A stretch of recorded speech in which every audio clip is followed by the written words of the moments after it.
Hi, I'm Cliff Hamilton, Sedona Vice Mayor, and I should start by saying that any comments and opinions that I offer today are strictly my own and don't necessarily reflect those of the City Council or the City staff. A number of things are happening very quickly right now. We've been notified by ADOT that they have the $10.6 million that is the cash up front that they were going to provide the city. They'll be sending us a letter imminently, it may be in the mail as we speak literally, that starts the 30-day clock rolling. They are obliged to give us 30 days to plan for the arrival of that check, and I think we anticipate right now that they will be delivering that check to the City Council meeting probably at the meeting on April 12th. So that's moving just as planned. The contract has been signed by the mayor. The contract has been signed by ADOT's director. So in essence, performing on the contract by delivering that money will conclude the deal. The other part might be to note that ADOT has also notified the city that they will, in early April, start letting the contracts for the repaving of 89A that's part of this agreement.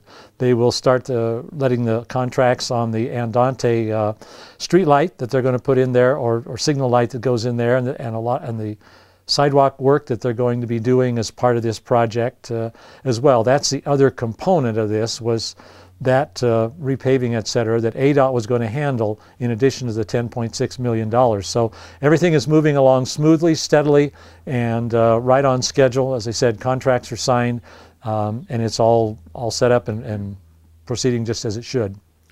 The money that ADOT's giving us, that $10.65 million that is allocated to that, is protected first of all by the contract that we've signed with ADOT.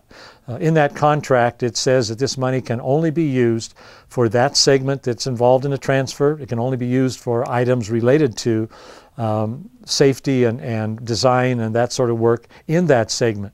It also gives ADOT the right to audit our books and requires us to provide them a report anytime we spend that money. That's the first way it's protected, and I think probably right now most of us on the council probably also favor a second higher level of protection that would prohibit any future councils from changing that, and that would be to put this also on the ballot. We can put essentially what amounts to terms of that contract as a ballot measure that Sedona citizens could also vote on, which would make it impossible literally for any future council to do anything with that money other than what it's designated for without a second vote of the citizens. So that's about as tight as you can protect anything.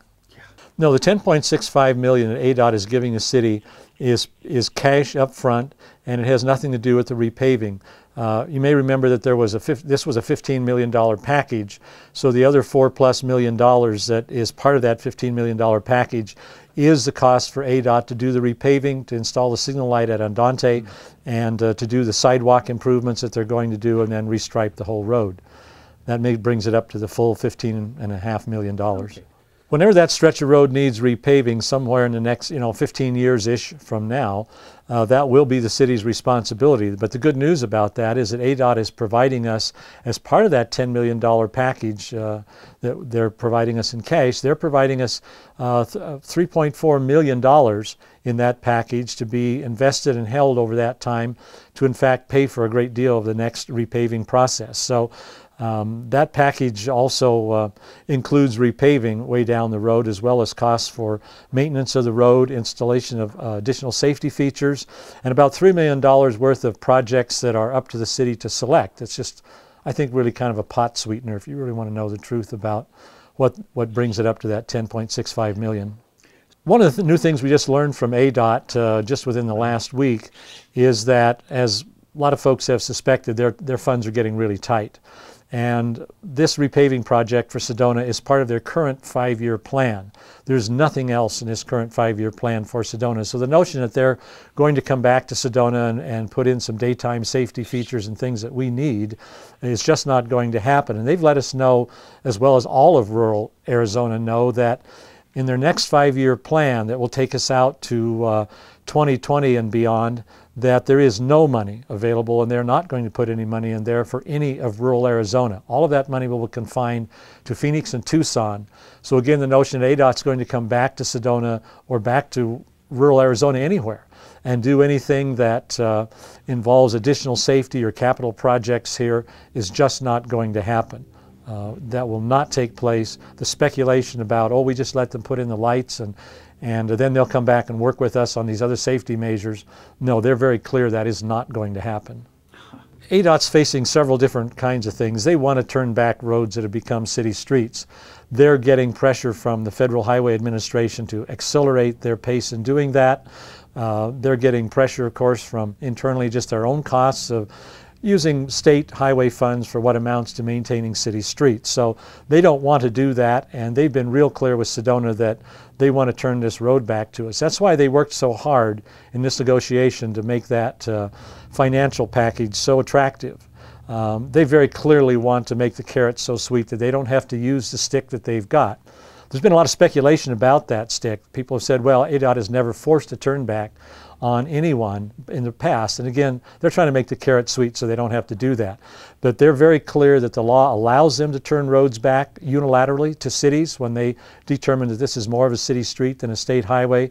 And ADOT has been very clear to us, both in the negotiation process and in meeting with the council, that any decision by the council other than accepting this transfer or affirmatively telling ADOT to essentially to come in and put in the street lights and then stay out of their way, period. Anything other than that was going to lead to ADOT unilaterally starting a transfer process of turning that road back to Sedona, and it would not include the kind of funding package that's being provided in this negotiated process. Okay. The repaving will start where the old project ended that created the 4-lane from Cottonwood to Sedona, just upstream of, or up the hill towards the high school from Dry Creek Road. Anybody driving through there can see where that project ended and where the pavement changes. And it will go down all the way to join the new pavement right down there by the Y. So it's about I want to say it's about 4.7 miles or something like that of repaving. So that's why it's going to take a while. Can the agreement be reversed? I'd have to give you an opinion on that. What I've been trying to share is simply the facts as we have them. My opinion on that would be, based on all the things I know, no, it cannot. It has been signed by the mayor, it's been signed by the ADOT director. The money is in the process of being transferred. They're meeting their obligation for repaving and the Andante street light. I don't know any way it can be reversed. Some kind of a referendum or something like that might attempt to reverse it is certainly at best going to land in court. From our outside legal counsel and from our internal legal counsel as well that we've worked with on this matter, they've been very clear that the city has little or no standing or real capability of succeeding in a court setting based on the court history of any of these kinds of things.